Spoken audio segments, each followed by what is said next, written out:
ఏడుకొండల వారికి గోవింద గోవింద, ఏడుకొండల వారికి గోవింద గోవింద. తిరుపతి పట్టణ ప్రజలకి, అన్నదమ్ములకి, ఆడపడుచులకి, అక్క చెల్లెలకి, మేడలపైన, మిద్దెలపైన దారి పొడవుతా అఖండ స్వాగతం పలికిన ప్రతి ఒక్కరికి,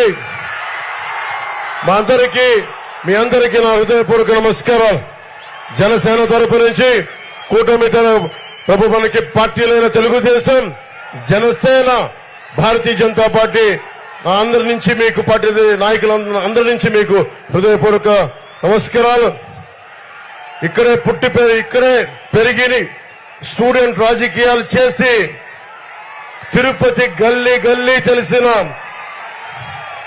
ఎస్వి యూనివర్సిటీలో అధ్యక్షుడిగా చేసి, స్టూడెంట్ విభాగానికి అధ్యక్షుడిగా చేసి, తెలుగుదేశం ప్రధాన కార్యదర్శిగా చేసి, అలిపిరిలో బాంబు పేలితే ఎగిసి 16 అడుగులు ఎత్తు పడితే కింద పడి లేచి దుమ్ము షట్టు దుమ్ము దులుపుకొని మరి దశాబ్దాల నుంచి రాజకీయం ఆంధ్రప్రదేశ్, ఉమ్మడి ఆంధ్రప్రదేశ్ స్టేట్ విడిపోయిన ఆంధ్రప్రదేశ్ రాజకీయాన్ని ఎప్పుడు ముందు నడిపిస్తున్న శ్రీ నారా చంద్రబాబు నాయుడు గారికి మనందరి తరపున హృదయపూర్వక నమస్కారాలు. తెలుగుదేశం నాయకులకి, తెలుగుదేశం తిరుపతి పార్టీ నాయకులందరికీ, జిల్లా నాయకులందరికీ పేరు పేరున హృదయపూర్వక నమస్కారాలు. భారతీయ జనతా పార్టీ నాయకులకి, కార్యకర్తలకి, ప్రతి ఒక్కరికి హృదయపూర్వక నమస్కారాలు.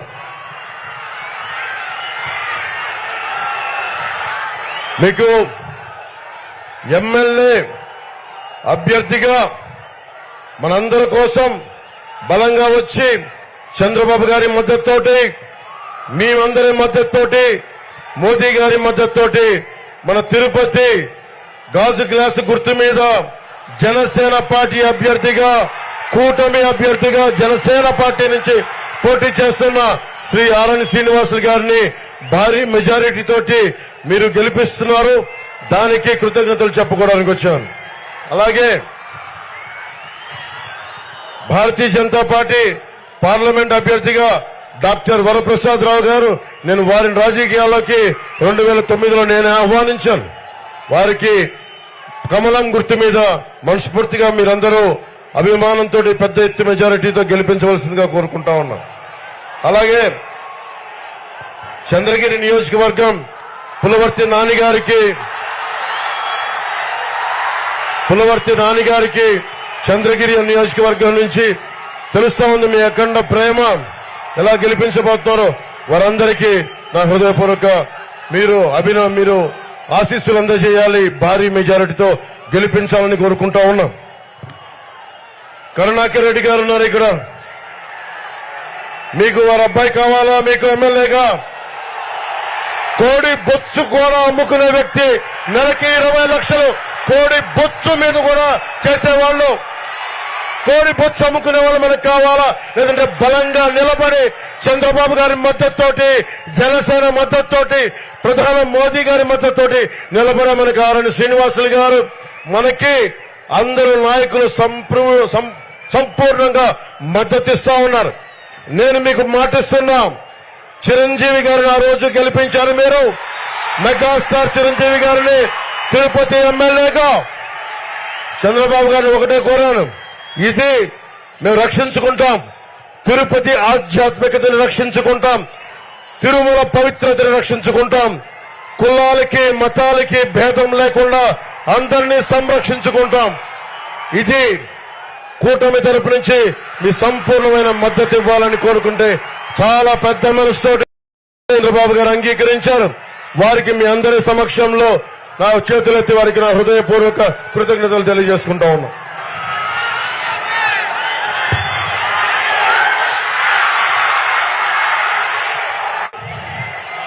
మన ప్రభుత్వం రాగానే మనకి ఇదివరకులాగా మనకి రుయా హాస్పిటల్ స్విమ్స్ లో గానీ 11 మంది చనిపోయారు. మనకి ఆక్సిజన్ లేకుండా కోవిడ్ సమయంలో అలాంటి దుర్భరమైన పరిస్థితులు రాకుండా ఏడుకొండల టీటీడీ నిధులన్నీ సంపూర్ణంగా మన ప్రజలకి, ప్రజాక్షేమానికి, వైద్యానికి, అలాగే ఎస్వి యూనివర్సిటీకి నిధులు కొరత లేకుండా చేస్తాం. అలాగే మనకి 40కి పైగా స్లమ్స్ ఉన్నాయి, 40కి పైగా వాడలు ఉన్నాయి. ఆ వాడల్లో ఏ మాత్రం అభివృద్ధికి నోచుకోలేదు. ఆరణి శ్రీనివాసులు గారి గెలుపుతోటి మనం ప్రతి వాడ అన్ని డ్రైనేజ్ ఫెసిలిటీస్ కానీ అన్ని మనం బాగు చేసుకునే బాధ్యత కూటమి ప్రభుత్వం తీసుకుంటుంది.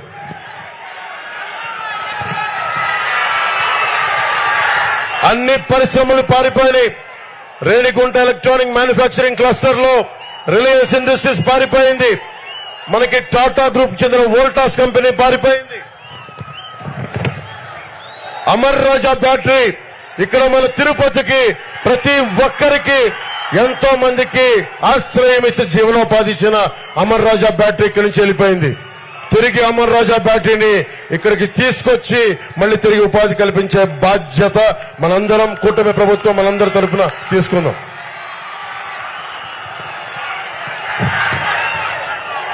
మీరు ఓటేస్తే వైసీపీకి, కరుణాకర్ రెడ్డికి కానీ వారి అబ్బాయికి కానీ ఓటేస్తే కొడుకు 10%, ప్రతి దాంట్లో ఇల్లు కట్టాలంటే 10%, తండ్రికి 30%, 10-30 రేషియోలో పంచుకుంటా ఉన్నారు. ఎంతకాలం మీరు భయపడుతున్నారా కరుణాకర్ రెడ్డి గారికి? మీరు వారి కొడుకు భయపడుతున్నారా? వారి కొడుకు భయపడుతున్నారా? ఇంతేనా తిరుపతి దమ్ము? ఇంత తిరుపతి ఇచ్చారా?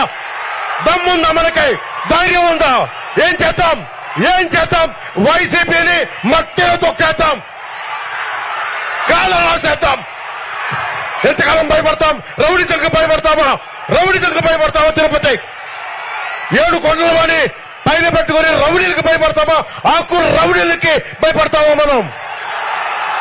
రౌడీజంని చంద్రబాబు గారికి ఒకటి చెప్పారు, ఉక్కు పాతంతో ఆకు రౌడీలందరినీ తొక్కేస్తాం.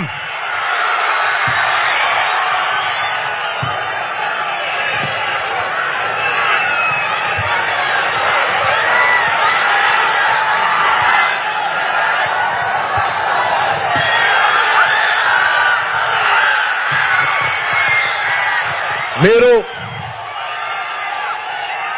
మనకి తాడేపల్లిగూడెం ఇలాంటి నియోజకవర్గాలు దీనికి స్ఫూర్తి తీసుకొని కరుణాకర్ రెడ్డి గారు, వారి అబ్బాయి, వైసీపీ నాయకులు చెవిరెడ్డి భాస్కర్ రెడ్డి గారు కానీ, పెద్దిరెడ్డి గారు కానీ అందరూ ఎక్కడ పచ్చని చెట్టు కనపడితే మొత్తం శేషాచలం అడవుల్లో ఎర్రచందనాన్ని సమూలంగా నరికేశారు.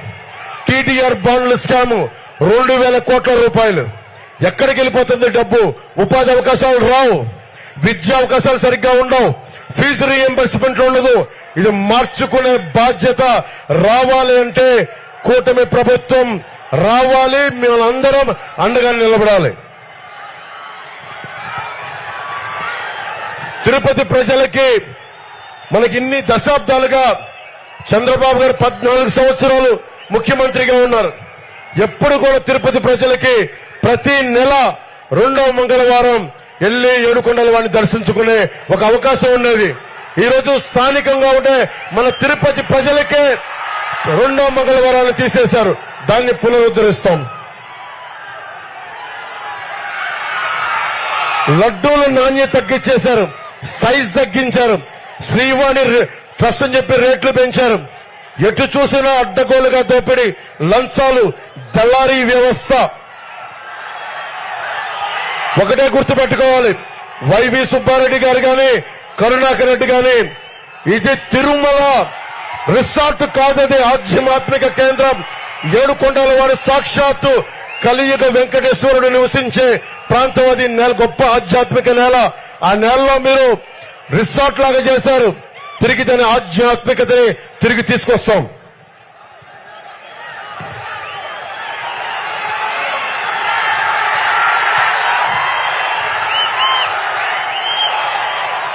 మనకెంత దారుణం అయిపోయింది చెప్పా మీకు. ల్యాండ్ గ్రాబింగ్ యాక్ట్ లో మన పట్టా పుస్తకాల మీద జగన్ ఫోటో, మన పిత్రార్జితం, మన స్వార్జితం మీద. కానీ చివరికి ఏ స్థాయికి వెళ్ళిపోయారు? టీటీడీ ఉద్యోగులకి స్వామివారు ఇళ్ల పట్టాలిస్తే దాని మీద కూడా నవ్వుతా ఉండే వైఎస్ జగన్ ఫోటో వేస్తా ఉన్నారు. స్వామివారు, అంబేద్కర్ గారి గౌరవం లేదు, పెద్దల గౌరవం లేదు. జగన్ కి మీరు చెప్పండి, ఏడుకొండలవాడి ఫోటో వేస్తావా? టీటీడీ ఉద్యోగులకి వైఎస్ జగన్ ఫోటో వేస్తావా? ఏడుకొండలవాడిని అవమానం చేసినట్టే కదా ఇది. ఏడుకొండలవాడిని అవమానం చేసిన వ్యక్తికి, వారి పార్టీకి, వారి అభ్యర్థులకి ఎలా ఓటేస్తాం? కోడి బొచ్చు అమ్ముకునే వాళ్ళు వాళ్ళకి ఎందుకు మళ్ళీ ఓటేయాలి?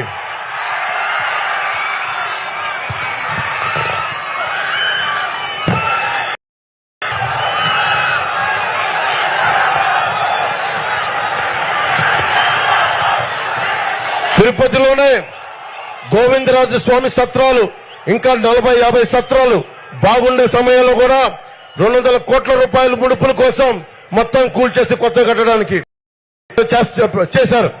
అదే మనకి ఫీజు రీంబర్స్మెంట్లు కానీ అవకాశాలు ఏమి ఇవ్వాల.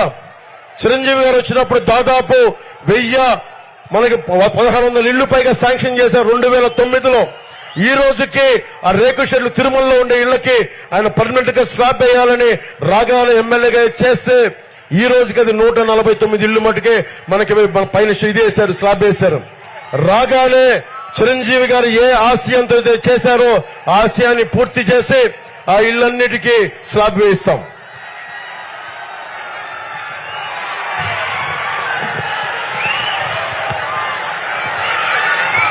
నేను ఒక్కటే చెప్పి మనకి చంద్రబాబు గారికి ఇస్తున్నాను. మీ డబ్బులు ముఖ్యంగా తిరుమల హుండీలో అడ్డగోలుగా దోపిడీలు జరిగినాయి. అడ్డగోలుగా స్వామివారు తిరుమల పవిత్రతని మన గతంలో వీళ్ళ నాయకులు కూడా చెప్పారు. 7 కొండల వాడికి 7 కొండలు దేనికి, 2 కొండలు చాలంటే మొత్తం ఏమైందో తెలుసు మీకు. ఎప్పుడు కూడా తిరుమల పవిత్రతని ఎవ్వరు అపవిత్రం చేద్దామనుకున్నా ఆయన నిజరూప దర్శనం గురువారం ఉంటుంది. కానీ ఇలాంటి పిచ్చి వేషాలు వేస్తే కలియుగ వెంకటేశ్వరుడు మట్టిలో కలిపేస్తారు. అందరినీ గుర్తుపెట్టుకోండి. తిరుపతి వాసులందరికీ చెప్తున్నాను, ప్రతి ఇంజనీరింగ్ పనుల నుంచి 10-15% కమిషన్లు తీసుకుంటా ఉన్నారు. బెదిరించి మళ్లీ వాళ్ళే మన దగ్గర వసూలు చేసి తిరుమలలో కానీ అన్ని వసూలు చేసి మళ్లీ మన డబ్బులే, మీ డబ్బులే మళ్లీ మీకు ఓట్ల రూపంలో ఇస్తా ఉన్నారు. అలాగే తిరుమల దేశం మొత్తం కశ్మీర్ నుంచి కన్యాకుమారి దాకా మొత్తం అందరూ వెంకటేశ్వరుడి ప్రేమతోటి హుండీలో కానుకలేస్తే ఆ హుండీలో వచ్చిన నిధులన్నింటినీ రకరకాల కాంట్రాక్ట్ల మీద ఎప్పుడు 10-15% దోపిడీ లేదు. దోపిడీ చేసి మళ్లీ అవి మీకే ఇస్తా ఉన్నారు.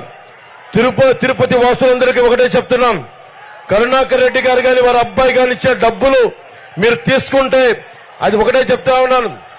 తిరుపతి వాసులందరికీ చెప్తా ఉన్నాను, వైసీపీ వాళ్ళు ఇచ్చిన డబ్బులు అవి తిరిగి స్వామివారికి హుండీలో వేసేయండి. ఎందుకంటే అది స్వామివారి సొమ్ము, అది మంచిది కాదు. మనకి చాణక్యుడు చెప్తాడు, భగవంతుడి సొమ్ము మనం తీసుకుంటే తరాలు ఎగిరిపోతాయని. అందుకని చెప్తా ఉన్నాను, వైసీపీ నాయకులు ఇచ్చిన మీరు సాక్షాత్తు వెంకటేశ్వరుడి పాదాల కింద ఉన్నవారు, మీరు తిరుమల వెంకటేశ్వరుని సేవించుకునేవాళ్ళు, ఆ డబ్బులు దయచేసి ఇచ్చిన తీసుకుని వెంకటేశ్వరం టీటీడీ హుండీలో వేసేయండి. దాన్ని అక్రమంగా తీసుకుని మీ ఓట్లను కొనుగోలు చేయడానికి భూమా కరుణాకర్ రెడ్డి గారు వారి మనుషులందరూ చేస్తా ఉన్నారు. వడ్డీ కాసులు వాడి సొమ్ముని అడ్డంగా దోచుకుంటున్న మనకి భూమన కరుణాకర్ రెడ్డి గారి డబ్బు భవిష్యత్తులో తెలుస్తుంది. ఎక్కువ కాలంలో లేదు. కూటమి ప్రభుత్వం వస్తుంది, ధర్మం గెలుస్తోంది, మనకి కూటమి ప్రభుత్వాన్ని సాధిస్తోంది. కూటమిదే పీఠం.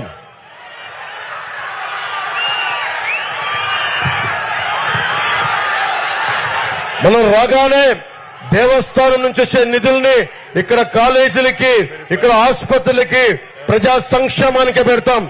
అన్ని చోట్ల మనం అఖండ విజయం సాధిస్తున్నాం. అన్ని సర్వేలు మొత్తం మనదే విజయం, కూటమిదే విజయం, మనదే ప్రభుత్వం. నేను అడుగుతున్నారు, ఒకటే మిమ్మల్ని కోరుకుంటా ఉన్నాం, మనకి ఎంపీ అభ్యర్థిగా 3 పార్టీలు ఉన్నాయి. ఇక్కడ మనకి ఎంపీ అభ్యర్థిగా వరప్రసాద్ గారు మనకి కమలం గుర్తు మీద జనతా పార్టీ, మనకి భారతీయ జనతా పార్టీ మీద పోటీ చేస్తున్నారు. చంద్రగిరి నుంచి తెలుగుదేశం పార్టీ సైకిల్ గుర్తు మీద పులవర్తి నాని గారు పోటీ చేస్తున్నారు. మన గాజు గ్లాస్ గుర్తు మీద ఆరణి శ్రీనివాసులు గారు పోటీ చేస్తున్నారు. వేదిక పైన ఉన్న సిఆర్ రాజన్ గారికి, నరసింహ యాదవ్ గారికి, డాక్టర్ హరిప్రసాద్ గారికి,